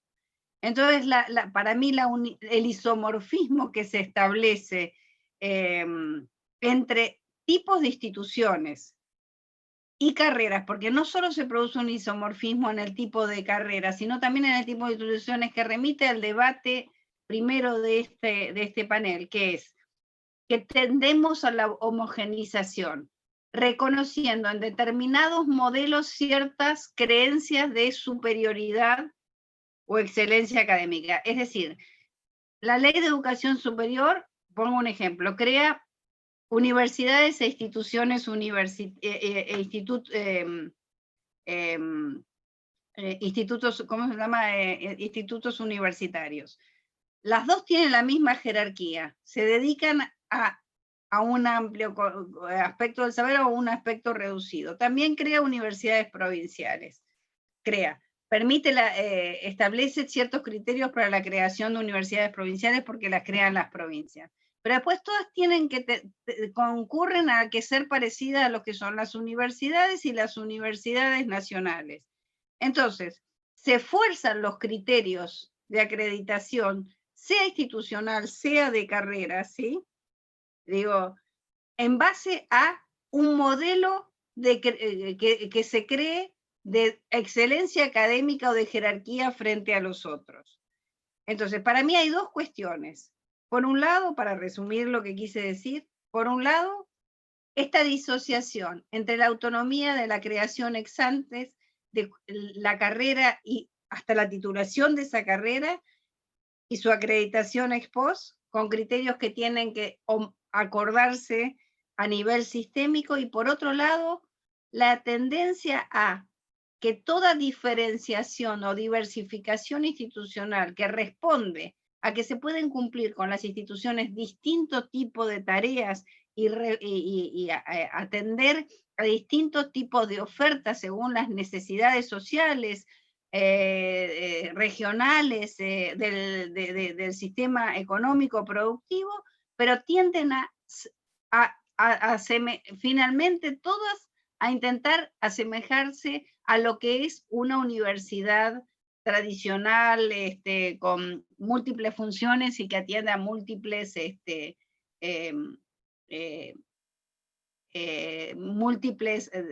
áreas del saber. En realidad, en ese sentido, la Ley de Educación Superior fracasó, en estos dos sentidos, ¿sí? En que los colegios universitarios, que fueron medio una cosa rara, no fueron exitosos, pero que tampoco los institutos universitarios, al menos los nacionales, a la larga tendieron a ser transformados en universidades nacionales, y las universidades provinciales finalmente quieren asemejarse lo máximo posible a lo que son las universidades públicas nacionales. Entonces, hay cierta tensión, digamos, hay cierta tendencia a la homogeneización del sistema, no solo entre las carreras, sino también entre el tipo de instituciones. Y para mí este es un tema muy que realmente termina cada uno no cumpliendo acadadamente de las distintas funciones que debería cumplir el sistema universitario, y también si incluyéramos los institutos de educación superior de las provincias, también no hacemos más que producir mayor dificultad y conflicto, porque también hay cierta tendencia a transformar los institutos en universidades. Bueno, simplemente quiero decir que esto sucede porque hay determinadas cuestiones en la división de tareas y de responsabilidades que no está funcionando adecuadamente, y ciertas creencias, ¿no? Gracias, Katy. Norma Tauro. Sí. Sí, quería aportar, la verdad que muy enriquecedor todo lo que dijeron, quería tomar unos puntos. Primero me gustaría pensar que todos tendríamos que tener el norte de la actualización o reforma o modificación de la Ley de Educación Superior, y quería rescatar lo que había dicho Macarena, en realidad empezar a hablar en la ley, empezar a hablar solamente de las universidades públicas, y que toda la documentación y las normativas que sigan al respecto se enmarquen en esta conceptualización, para que ellos ni todos los otros estén mirando cada normativa a ver si entran o si no entran, como para que empecemos a aportar cosas concretas para la modificatoria de la ley.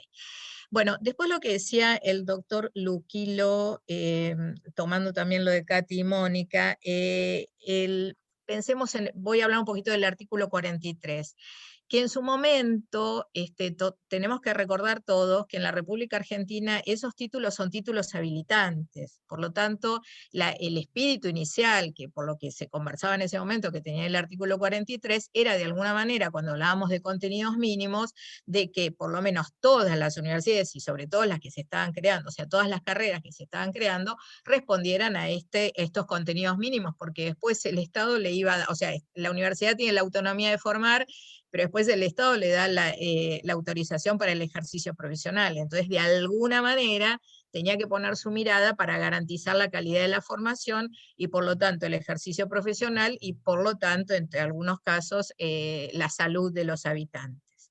Ese era el espíritu inicial. Ciertamente, como dice Katy, todos después queremos ir un poquito más. Entonces está esta imagen global de que, bueno, si son de riesgo... de riesgo social, y bueno, entonces, ¿por qué yo? Entonces ahí empieza que todas las carreras quieren entrar en el artículo 43, y tal como decía el profesor Luquilo, lo único que hace es burocratizar, y bueno, y se terminó el espíritu que tiene. ¿Por qué? Porque hay ciertos conceptos que en la ley lo único que hacían era la intención de querer llegar a ellos.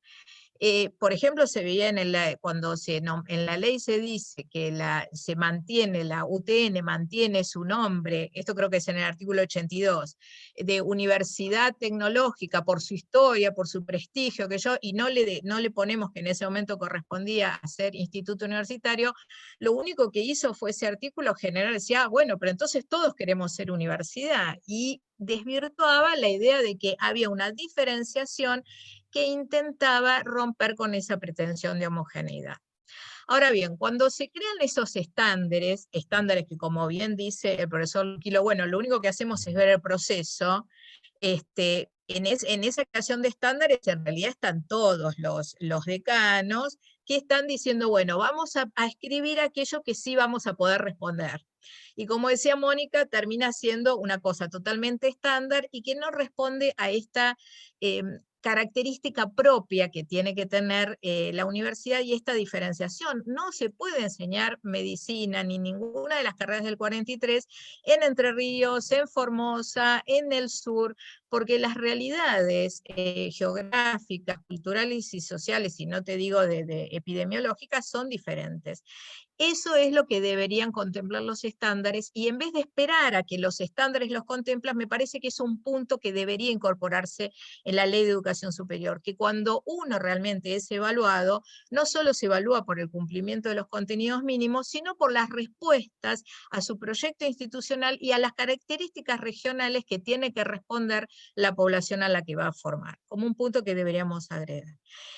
Después, es cierto, inicialmente fue un proceso que, bueno, tuvo todas las resistencias, como contaba Mónica, ya conocemos el juicio, la sentencia Marinelli, toda esta lucha que hubo, hasta que después hubo acomodarse, pero hay algo muy importante que dijo el profesor Luquilo, cuando habla de los resultados. ¿Qué pasa con el hecho de que no se le pone hincapié en la evaluación de los graduados? Y entonces ahí las instituciones se sienten cómodas. Bueno, nosotros llegamos hasta acá. Y después, realmente se hace el seguimiento al graduado. Yo sé que CONEAU estaba incorporando mucho este tema, pero es algo que debemos incorporar en la evangelización de lo que es la cultura de la autoevaluación. Porque es como, bueno, nosotros terminamos, acá los dejamos, el mundo después los absorberá y nos vamos de esta responsabilidad. Y creo que es un punto que hay que rescatarlo. Como también se incorporó al alumno, vamos a ver cómo resulta eso, como dice Mónica. Antes estaban incorporados en el ACCEDE, que era esa evaluación que se le hacía al último año, estoy hablando del 43, ¿no? Cuando es evaluación de acreditación de carreras que entran en el 43. Un examen, era un acercamiento a ver qué era las competencias que habían alcanzado los estudiantes. Y ahí se los ubicaba en un rol de que, bueno, vengo a evaluar qué alcanzaste. Ahora me parece, si no corregime Mónica, creo que lo que están es, bueno, ustedes evalúen un poco la institución, la carrera y cómo han sido, cómo los incorporan en el proceso de autoevaluación. Pero creo que eso es algo muy rico, pero también hay que incorporar a los graduados. O sea, yo creo que si no avanzamos, y esto no esperar a que estén en los estándares, esto es algo que también tiene que estar en la ley. Yo creo que toda esta discusión, riquísima, con el aporte de todos ustedes, creo que tiene que tener como norte, bueno, ¿qué de todo esto tenemos que ir poniendo para que la ley nueva se vea enriquecida por todos estos procesos? ¿Qué pasó con estos 20 y pico de años de la CONEAU? ¿Qué cosas hay que modificar de la CONEAU o de otras agencias? ¿Y qué cosas tienen que estar directamente puestas en la ley? No esperar a que después sea reglamentado por otra, no. Ya ir poniendo, o por lo menos en un borrador, para que todos estos años de experiencia, desde que ha sido creado el sistema de educación superior, porque digo que para mí en el 95 aparece por primera vez el sistema de educación superior y el sistema de evaluación, que todos estos aportes y todas estas experiencias que hemos vivido nos sirvan para realmente hacer una ley mucho mejor y superadora por la que hemos transitado. Me muteo. Gracias, Norma. No tengo otro pedido de palabra por ahora.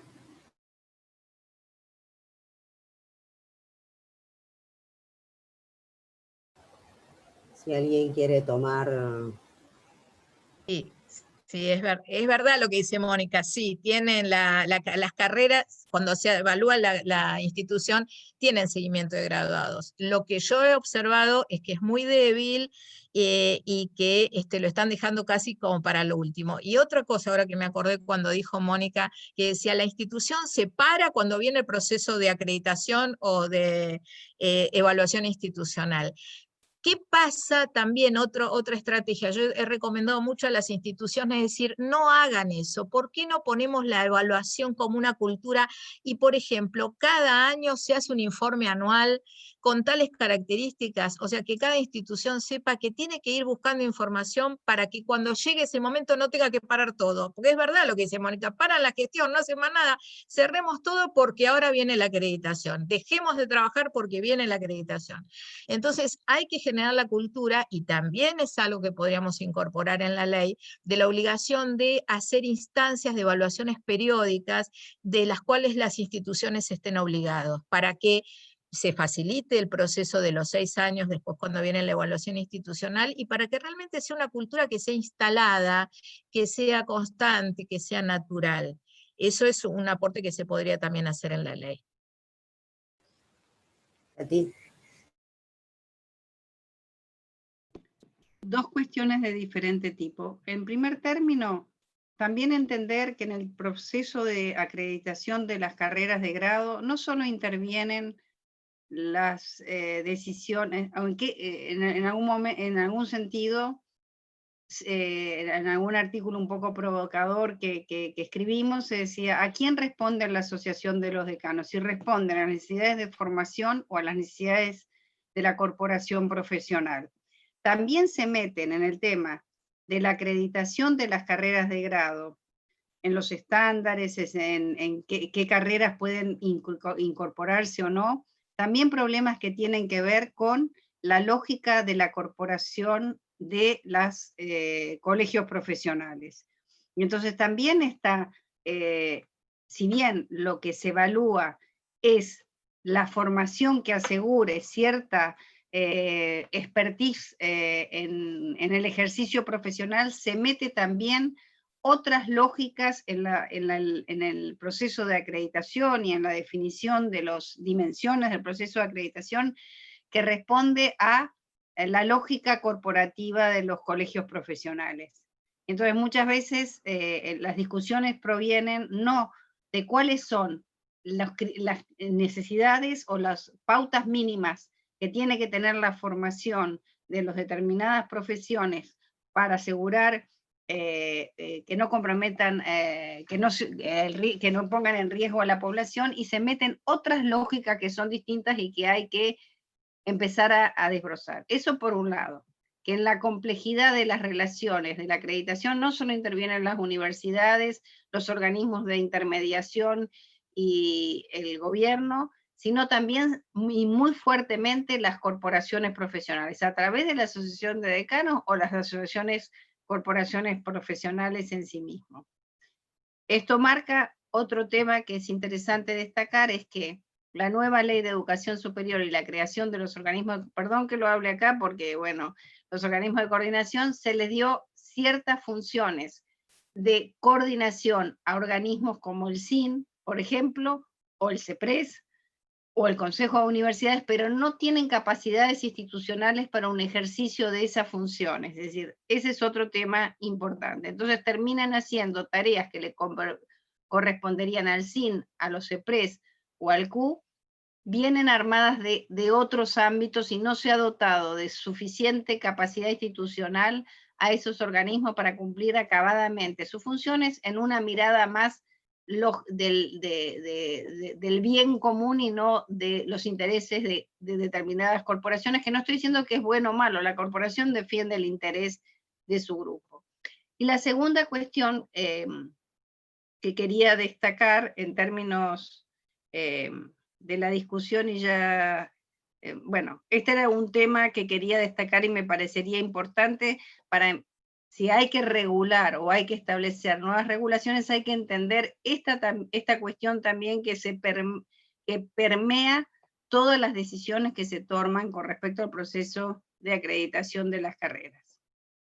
Por otro lado, y la segunda cuestión es que si las universidades públicas dependen del financiamiento estatal y son por procesos de evaluación, de autoevaluación, evaluación externa, se establecen determinados problemas en el cumplimiento de determinados estándares, debería el propio Estado establecer programas remediales para que la próxima evaluación pueda subsanar esos problemas.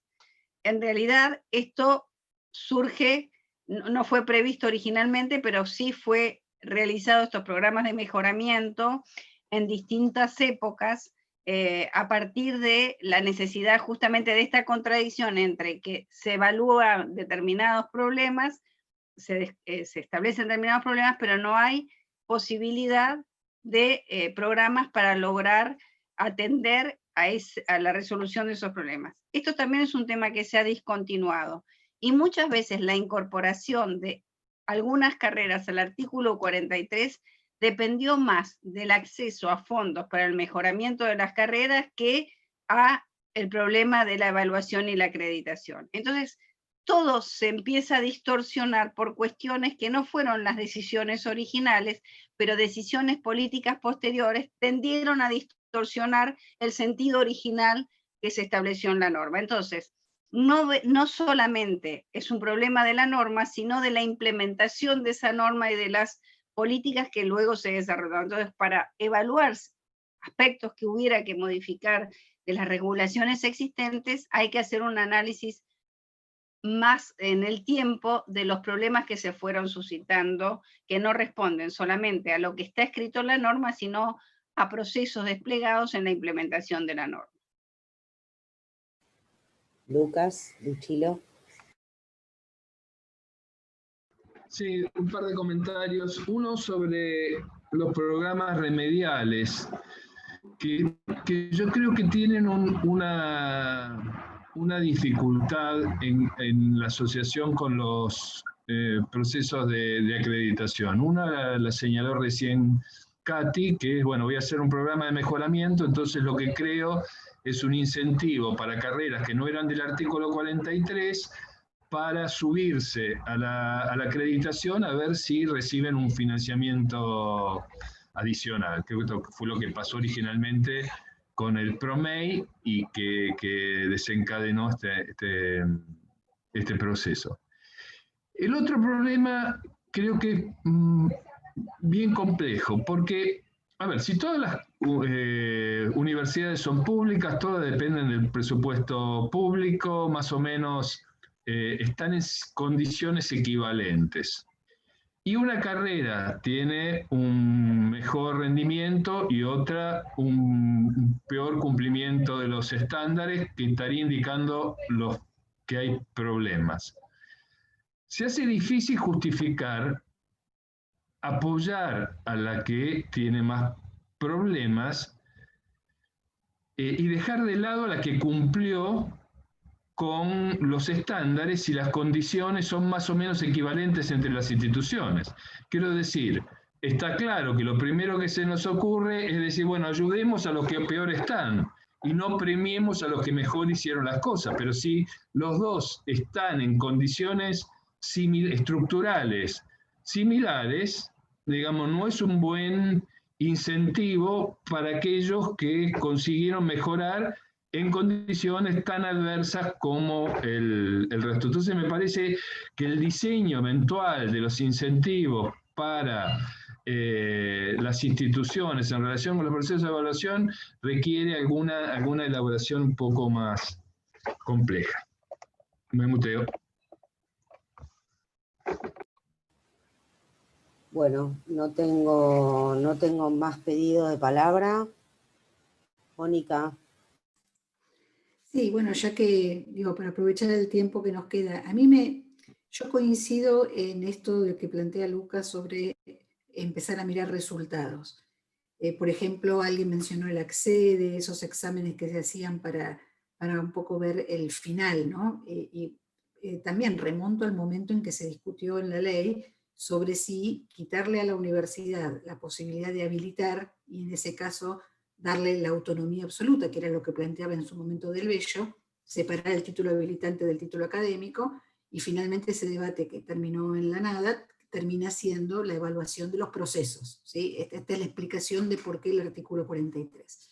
Ahora, cuando uno piensa en empezar a mirar mecanismos que verifiquen el resultado, es atractivo porque, bueno, justamente es lo que potenciaría la diversidad. ¿Qué importa el cómo si los resultados sobre las competencias, los saberes, etcétera, de un profesional se logran, ¿no? Mi duda es si esto no implica volver a ese debate inicial y empezar o sea, por lo menos que esto dé lugar a que de vuelta se piense en la separación del título habilitante del título académico, como de hecho sucedió hace un par de años cuando se empezó a discutir abogacía, que de hecho me acuerdo que el ministro, que era de Cambiemos, el ministro de Justicia, había planteado como la necesidad de separar. Digo, esto sí implicaría, por lo menos desde mi parte, una discusión profunda, porque bueno, desde el reformismo siempre defendimos la unificación de los dos títulos, ¿no? Entonces, la pregunta, digo, la tiro aquí para que pensemos, ¿cuál sería la forma de poder pensar en mecanismos que tiendan a verificar el final, el resultado, pero que no den lugar a esa salida, que es la separación de los dos títulos, que creo que no es lo que queremos, ¿no? Entonces, bueno, digo, pienso si es un examen, si es un examen interno o qué, de qué forma, ¿no? Porque este tema también apareció ayer en la región bonaerense, entonces me parece que estaría bueno discutirlo. No tengo respuestas, solo tiro la pregunta. A ver, ¿puedo decir algo en relación a eso? Sí, Normita, ¿me das un momentito, sí, Norma? Sí. Yo, no, por supuesto no tengo problema en que hagas una intervención, pero deberíamos en algún momento darnos algunos minutos para la discusión de internacionalización. Entonces, Norma, de ninguna manera pretendo que no hagas el comentario que ibas a hacer, por favor, hacelo, pero después, si les parece bien, pasamos al tercer tema. Cortito, sí. Para intentar pensar un poquito con Mónica y lo que había dicho Katy, es muy cierto lo que dice Katy, que en la elaboración de los estándares se respondía a corporaciones, y era muy limitado, eran los decanos y algunas corporaciones, por ejemplo, en el ámbito de la salud y medicina.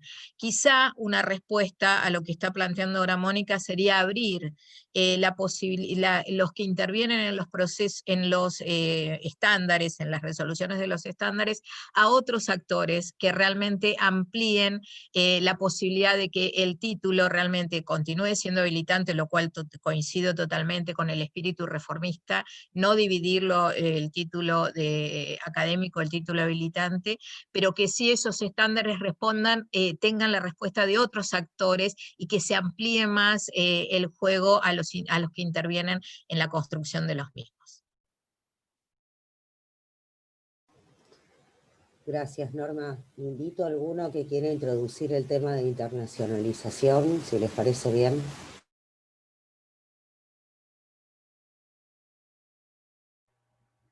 Lore, Macarena. Sí, Maca.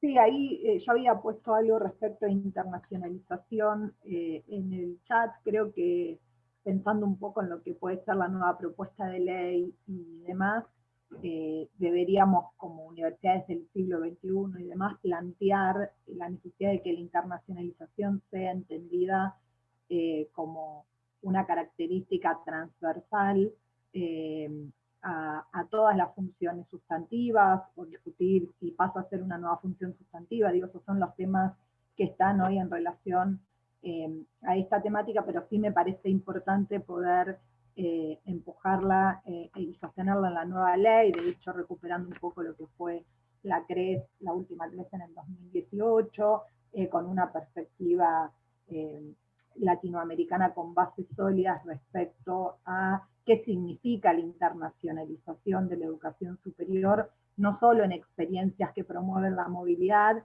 sino también en otras propuestas que nos permitan potenciar la investigación, la formación continua de posgrado y demás, pero bueno, me parece que es un tema que podríamos incorporar y declararlo ya, y que deje de ser esta discusión tan pujante de si hay que hacerlo, si no hay que hacerlo, y demás. Los RTF son una base muy fuerte, que bueno, trabajó Mónica y que nos permitió poder empezar en el ámbito del sistema universitario en su conjunto, potenciar la internacionalización. Entonces ahí hay una buena referencia y experiencia que podemos tomar, donde todos hemos participado en instancias de intercambio, pero sí poder ponerlo para tener experiencias que permitan curricularizar la internacionalización. Digo, la UP trabajó en sus nuevos planes de estudio con créditos y de esa manera poder, tomando como base los RTF, dialogar desde una perspectiva internacional. No digo que todos tengan que hacer cambios o reformas en los planes de estudio, pero sí tomarlo como una característica de las funciones sustantivas. Gracias, Maca. Katy. Sí, siguiendo un poco la introducción de Macarena, yo creo que primero hay que definir qué entendemos por internacionalización. Recuerdo que una cosa ausente en la Ley de Educación Superior era la regulación de las universidades extranjeras. Es algo que no está previsto en la Ley de Educación Superior y tuvo que regularse ex post cuando todavía era importante la localización, la territorialización de las universidades, es decir, la instalación de universidades extranjeras en territorio nacional. Yo creo que ahora todavía el desafío es mucho mayor, porque con la ampliación de la virtualización de la enseñanza, las universidades se desterritorializaron, es decir, quiero decir, las universidades que se crean están atadas a un territorio y a un ámbito geográfico de intervención, pero bueno, la virtualización señala otros desafíos. También considero que el proceso de internacionalización que existió históricamente, y básicamente esto se reflejaba en los grupos de investigación, que tenían relaciones con otros grupos de investigación, algunos grupos de investigación que tenían contactos con otros grupos de investigación, se extendió a otro tipo de procesos, como es la circulación de los alumnos, como señalaba Macarena, pero también hay que entender, hay que poner, digamos, una luz en este tema, porque los procesos de internacionalización que se introducen en las universidades también se introducen desde la lógica de los rankings internacionales. Las universidades con más procesos de internacionalización, sea curricular, movilidad de estudiantes, movilidad de profesores, son universidades que se encuentran, son un criterio de análisis de la calidad de la institución, entre comillas, ¿no? Porque la calidad sabemos que es polisémica en la esfera internacional.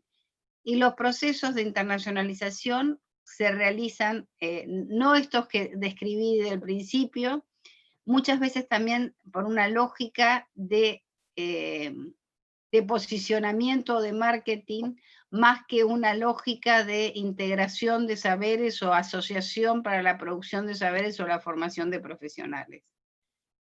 Y con esto cierro, en términos de lo curricular, no necesariamente porque haya créditos, esto favorezca o no el proceso de internacionalización, porque los procesos de internacionalización se hacen convenios entre instituciones, y en realidad la lógica principal de los convenios entre instituciones es el reconocimiento mutuo de cierta comunidad de ideas o de objetivos o de tipo de universidad con el cual se está asociando.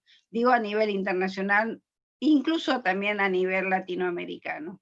Por lo tanto, el problema de la internacionalización, primero, para cerrar, hay que definir qué estamos haciendo referencia con el proceso de internacionalización, en qué deberíamos internacionalizar o no, y para qué, cuál es el aporte en términos de mejoramiento de la universidad, introducirse a determinados procesos de internacionalización que a veces responden a lógicas que quizás nos alejan de cuál es la misión institucional que uno se plantea para cada universidad. Simplemente destacar estas cuestiones. Lucas Luchilo. Sí, muy brevemente, complementando un poco lo que señala Katy. A ver, primero, las universidades y las universidades argentinas en particular siempre tuvieron una dimensión internacional. Probablemente no era conceptualizada como tal, pero digo, el primer parámetro de internacionalización está relacionado con la actualización de los contenidos que se enseñan en las diferentes asignaturas. O esos contenidos en general, si están actualizados es porque tienen una incorporación de lo que está pasando en cualquier otro lugar del mundo donde se trabaje en los temas de las asignaturas. Segunda, tradicional también, por lo menos en algunas carreras, el dominio de una lengua extranjera. Eso también es básico, en algunas carreras tiene tradición, en otras no.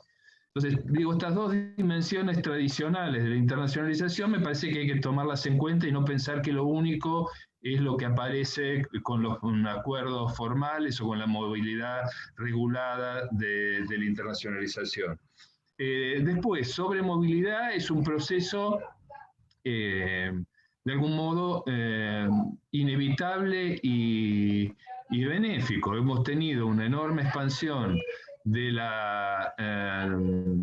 crecimiento de los alumnos internacionales, sobre todo en la ciudad de Buenos Aires y en menor medida en algunos otros centros urbanos, que ha sido bastante independiente de las iniciativas nacionales o institucionales. Simplemente se produjo por dinámicas que nos exceden. Y algo similar está ocurriendo con la movilidad hacia el exterior temporaria de estudiantes argentinos. Digo, de hecho hay, en algunos casos, por supuesto son limitados, pero interesantes, donde hay redes de estudiantes, por ejemplo en la carrera de Ingeniería Industrial de la UBA, que se van a hacer un cuatrimestre a otra universidad, sin que la facultad prácticamente intervenga más que para reconocer las materias que se tomaron en la otra universidad. Quiero decir, la red se armó, los estudiantes se pagan la movilidad o se pagaba la movilidad y eso ocurre un poco por debajo del radar. Entonces me parece que eso es importante registrar, que la movilidad es una tendencia inscripta en la época sobre la cual uno tiene que tratar de conocer, orientar, pero que en buena medida es independiente de lo que nosotros hagamos. Y después tenemos todo un amplio campo de cooperación internacional, que en el campo de la investigación, pero también en otros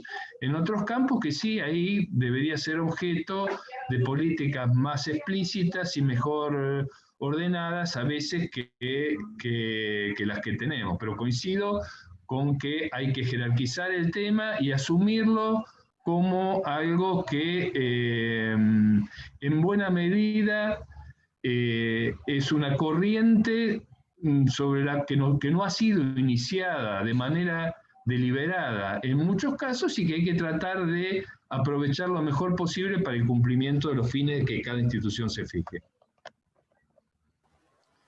Daniel, Gali. Bien, no, un minuto simplemente. Yo creo que hay que incorporar de algún modo el tema de las redes que se conforman hoy a nivel internacional, a los valores concretos que todos los que hablaron antes hicieron mención, a la movilidad, al intercambio, a los trayectos formativos, a los cambios de planes en donde pudimos incorporar algunas de estas cosas, los que pudimos hacerlo para estar en carrera. Yo he percibido el último tiempo, a lo mejor por el tipo de carrera, nosotros tenemos gestión aeroportuaria, por ejemplo, una licenciatura que no es muy común escuchar en otros lados y que no la podríamos dar sin conformar redes a nivel internacional. Y eso nos dio pie para hacerlo también con logística o con comercio internacional, etcétera, muy vinculados a la internacionalización. Pero yo creo que, y por eso a lo mejor somos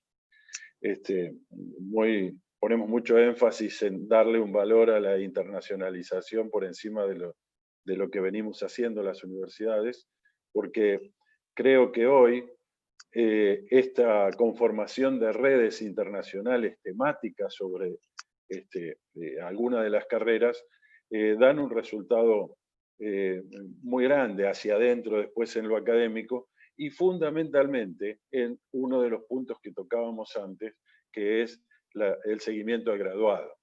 Es decir, veníamos diciendo que la CONEAU, que no me acuerdo quién, creo que Mónica planteó, o Norma, que la CONEAU evaluaba el proceso y dentro de eso si teníamos o no teníamos dentro de las universidades un mecanismo de seguimiento al graduado, pero que no lo hacía después. Si bien todo proceso de calidad, esto ya lo digo como ingeniero, en el tema de calidad uno evalúa a los proveedores y evalúa también el producto final en la otra punta.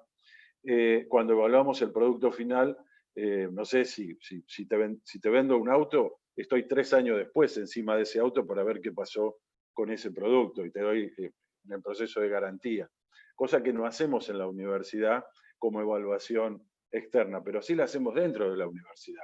Yo creo que la mayoría de las universidades tenemos un mecanismo de seguimiento al graduado para ver qué pasa después que salió como graduado y si consiguió o no consiguió trabajo. Y sobre todo en las que son más chicas, tenemos la posibilidad de hacer un seguimiento más prolongado. Y esto lo digo porque cuando trabajé en la UTN y cuando trabajé en la UNOVA, lo hemos podido hacer. Y ahí también observé una de estas redes en los años anteriores, como fue Arfitec, para ingeniería con Francia, con un financiamiento muy bueno, pero no era lo importante el financiamiento, era lo que se generaba en una red en ingeniería mecánica o en ingeniería industrial, donde los franceses, bueno, no hace falta decir que la Torre Eiffel es una manera de construir sin ladrillos ni madera, así que para los mecánicos ir a Francia era todo un hito, pero lo importante era ver también a los franceses lo que hacían con los ingenieros argentinos y ver el reconocimiento que tenían y los chicos que volvían después darse cuenta lo bien que habían aprendido ingeniería en las distintas universidades. A mí me tocó estar en varias redes con varias universidades, con la UBA y muchas otras, en Arfitec. Y después ese mecanismo, que ahí estaban los estados de por medio, se armaban redes que verdaderamente son muy funcionales a cómo es después el producto final de la universidad. Pero como esto no siempre es posible desde el Estado, a veces por razones de la propia problemática y de la propia temática de las carreras, por eso les planteaba alguna de estas licenciaturas no tradicionales, donde la conformación de las redes las hacen por sí las universidades, sin necesidad de la asistencia del Ministerio de Educación, de la SPU, de la Cancillería, etc. Y nosotros lo hemos logrado, por ejemplo, a través de contactos directos con las embajadas, y las embajadas que nos contactándose con las universidades que dan esas carreras en otros países del mundo. Por eso, al planteo de Macarena, que coincidía con Mónica, en cuanto a recuperar la idea de internacionalización ya con un efecto de globalidad muy importante en términos de redes universitarias con el mundo exterior. Gracias, Daniel. Bueno, no tengo otro pedido de palabra por ahora. No sé si alguien quiere hacer alguna otra intervención. Ya estamos bastante cerca del cierre.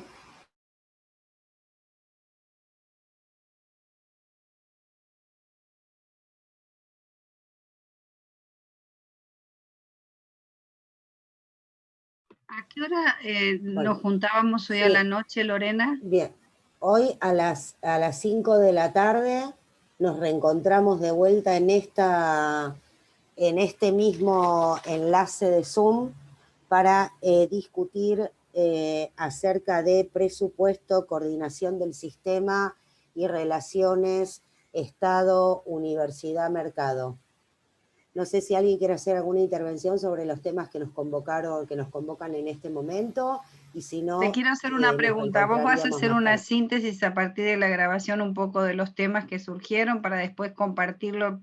Una manera interesante podría ser que se haga una síntesis de esto a partir de lo que pudiste tomar, Lorena, o porque estuviste grabando por suerte, y después distribuirnos entre nosotros si alguno quiere agregar alguna reflexión adicional al punteo que vos. Sí, te cuento, Katy, en este momento están tomando nota de la discusión Norma de Lomas de Zamora, Estela de Unzo y Diana Micheli de la UBA están tomando nota de la discusión para producir en algún momento algún documento respecto de lo conversado. No sé si alguno de ellos o alguien más quiere hacer algún comentario de cierre.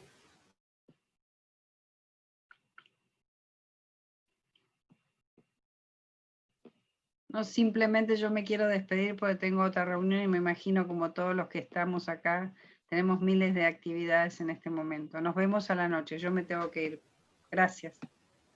Bueno. Muchas gracias. Hasta luego. Chao, Lore. Solamente por una cuestión de poder organizar de alguna manera el documento, saber si tenemos registrados los participantes si están todas las universidades que tomamos nosotros acá, Lomas, UBA, UTN, UNSO, UNAF, Lanús, UPE, ¿y hay alguna otra universidad que falte? ¿Estamos todos? Solo una aclaración, Norma, que es que la UTN hay 2 regionales, ¿no? Ok, eso. De Buenos Aires y Pacheco. Ok. Eso está, bueno. Está ahí. Ustedes que saben más. Ahí... Norma, perdóname, yo para no cortar, si alguien quiere hacer alguna otra intervención de los temas que nos convocaron, y en todo caso en los últimos 5 minutos vemos cuestiones operativas, como Dale. para no entrecortar la discusión. Si no hay nadie, no hay problema, vamos con Norma y lo operativo, pero no quería que quedara alguien sin participar de la discusión de fondo, porque la verdad es que todavía tenemos 10 minutos más. Seguro.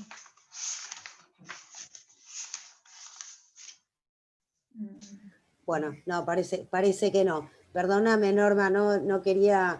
¿Querés hacer algún otro comentario de tipo operativo? Si no, si les parece bien, nos despedimos hasta la tarde. Sí. A las 5. Usamos el mismo... Nos vemos a las 5 de la tarde en este mismo canal. Lorena, ¿se usa el mismo link? Sí, Normita, es lo que estoy diciendo. Nos vemos en este mismo link a la tarde. Ok, bien. Hasta la tarde. Hasta luego. Buenas tardes.